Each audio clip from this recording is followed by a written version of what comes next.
You might have heard the proverb, diamond cuts diamond or poison cures poison many times. But Japan took this proverb a bit too seriously. That is why Japan wanted to solve death with death. However, they had no idea that they were inviting a terrifying disaster. Now, a question might be popping up in your mind. What actually happened? Let's dive into the full story. This incident took place in Japan. Yes, friends, the very same Japan known as the King of Technology, whose citizens are considered some of the most cultured and civilized in the world. But about 40 years ago, Japan witnessed a time whose terror can still be felt among the Japanese today. Ever since that era, even to this day, the Japanese feel a sudden chill when they see a mongoose. What? Afraid of a mongoose? Yes, you heard it right.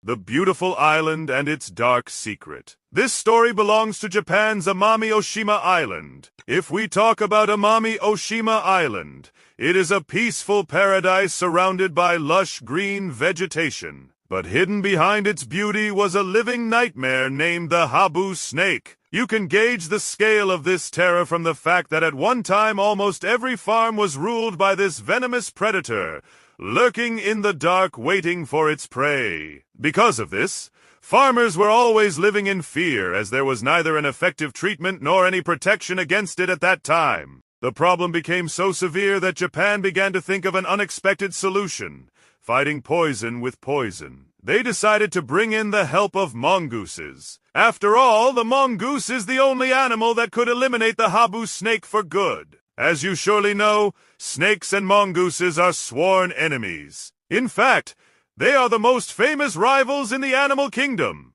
Friends or foes of the farmers? However, no matter how much they hate each other in reality, both can be friends to farmers. This is because mongooses kill crop-damaging creatures like rats, lizards, and insects in large numbers. But we must not forget that they are omnivores. Apart from eating other animals, they also destroy crops. Even fruit. Bearing trees would completely dry up due to continuous mongoose attacks. Now talking about snakes, you already know that they are purely carnivorous. They eat pests living in the fields, but they also attack the farmers working there. Because of this, people believe that a mongoose is better than a snake.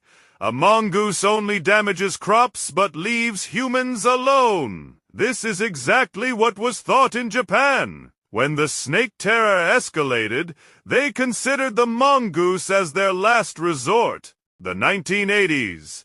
The dangerous experiment begins. Japan believed that through mongooses they would completely wipe out the Habu snake. But Japan could not imagine how terrible the consequences of playing with nature would be. To tackle this problem in the 1980s, Japan started importing mongooses from neighboring countries. For those who don't know, importing animals from another country or continent is nothing to be surprised about. It is nothing new. It has been going on for centuries and continues today. A living example of this is India, which imported cheetahs from another country because it is a flagship species upon which an entire forest largely depends. However, there was no such grand ecological purpose for the mongoose. Still, to get rid of the snakes, Japan took this surprising step. The Habu snake is an extremely venomous snake that prefers to live in agricultural and livestock areas. Its population had increased so much in Japan that many Japanese people fell victim to it. At that time, there was no anti-venom in the world to cure its bite. You can imagine the terror the Habu snake caused from the fact that in the 1980s, Japanese farmers almost stopped going to the fields entirely, and thousands of farmers lost their lives. And as you know, Japan's population is already low in rural areas. In fact, the situation became so worse that out of fear of snakes, farmers started abandoning agriculture and moving to major cities. That is why Japan was looking for a permanent solution, and that's when the alternative of the mongoose came before them. Why the mongoose seemed perfect. Because mongooses are not naturally found in Japan. They were brought from countries like China, India, Pakistan, and Bangladesh, and released in areas heavily infested with Habu snakes. Agile hunters. Mongooses are very clever and agile by nature, making it nearly impossible for snakes to escape them. Venom resistance. They possess a natural immunity to venom. The Habu snake belongs to the cobra family, meaning they carry the same type of deadly neurotoxins. Even if a Habu snake bites a mongoose, nothing will happen to it, and it will easily kill the snake. Natural killers. The third great quality of the mongoose is that they don't just attack snakes for food, they actually enjoy killing them. Seeing these qualities, Japan thought they had found a flawless solution to the Habu snake problem. The unexpected twist, night versus day. Japan was somewhat successful in this plan, but not completely. Do you know why? Because the Habu snake is a nocturnal snake, an animal that only comes out to hunt at night. On the other hand, the mongoose is a diurnal hunter, meaning it only hunts during the day and hides safely inside its burrow at night. Because of this, the mongoose and the snake rarely ever crossed paths, although the Habu snake occasionally came out during the day,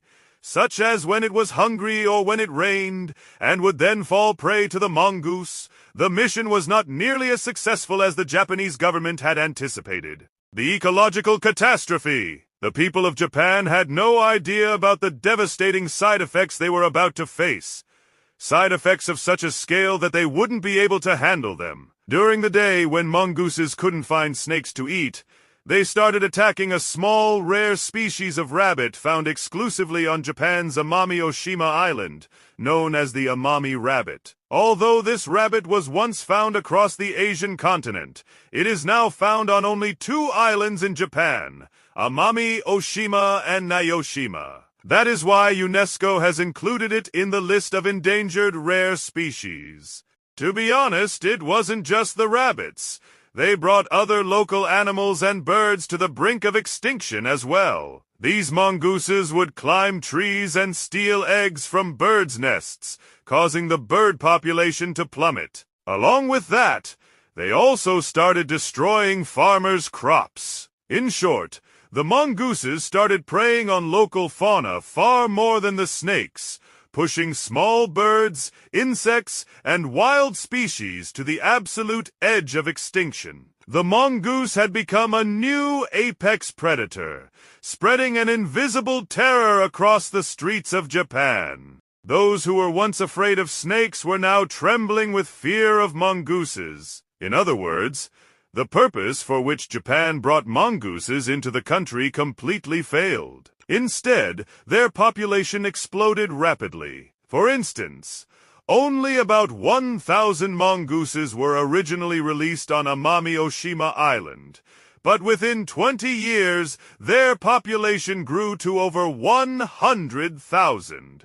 They were causing severe damage to Japan's native ecosystem, leaving the government deeply concerned. At one point, it seemed like these mongooses would completely wipe out Japan's native wildlife. The Great Eradication Campaign. Subsequently, the Japanese government launched a massive campaign to capture and eliminate the mongooses. This was going to be extremely difficult because the mongoose is a small, incredibly fast-moving creature. Catching them was no easy task. Therefore, the Japanese government decided to deploy modern technology. Camera traps.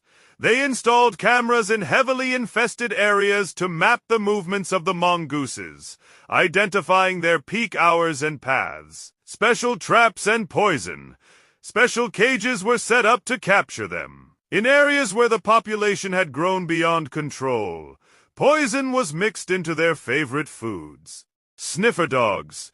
Specially trained tracking dogs were deployed to use their sense of smell to lead humans straight to the mongooses' underground burrows. Gradually, the mongoose eradication campaign began to yield results. Thousands of mongooses were caught every year, and finally, over the course of 18 years, the Japanese government completely cleared the mongooses from their country. Today, there isn't a single mongoose left on Japan's Amami Oshima Island. By 2018, the mongoose problem was entirely resolved. Although the island is completely mongoose free now, the trauma that Japan faced because of them still lingers in the collective memory of the locals. The modern solution to the snake problem. After learning this harsh lesson, the Japanese government launched a direct campaign to manage the Habu snakes. They started offering cash rewards/bounties for catching them in certain areas. Along with this, they began raising public awareness and developed highly effective anti-venom to counter the Habu's bite. Although Habu snakes are still present in Japan today, they are no longer as dangerous as before. Through scientific measures, government efforts, and public awareness, this problem has been largely brought under control. Conclusion. So, you see how powerful nature truly is. This historic event makes it perfectly clear that no matter how intelligent humans think they can never win a fight against nature. Nature knew that Japan was not designed for mongooses, which is why they were never found there naturally. But Japan tried to alter nature's blueprint, and you saw the chaotic results.